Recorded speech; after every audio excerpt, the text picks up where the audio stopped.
அமைச்சரவையில் முதல் விக்கெட். டாஸ்மாக் ஊழல் புகாரில் சிக்கிய அமைச்சர் விக்னேஷ், முதல்வர் அதிரடி உத்தரவு.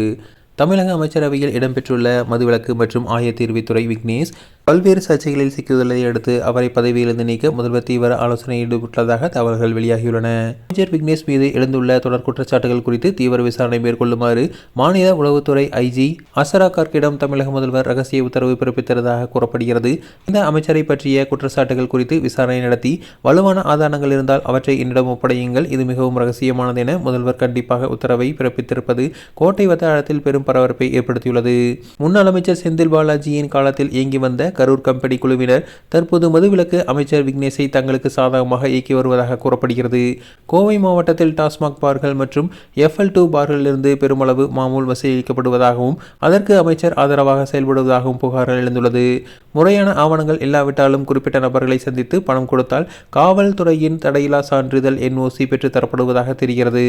மதுபானம் தயாரிக்கும் நிறுவனம் ஒன்றில் ஒரு பெட்டி மதுபானத்திற்கு குறிப்பிட்ட தொகை லஞ்சமாக தர வேண்டும் என அமைச்சர் விக்னேஷ் தரப்பில் நிர்பந்திக்கப்பட்டதாக தெரிகிறது. நிறுவனம் இதற்கு மறுப்பு தெரிவித்ததால் அதிகாரிகளை ஏவி அந்த நிறுவனத்தை சட்டவிரோதமாக மூடியதாகவும் புகார்கள் எழுந்துள்ளது.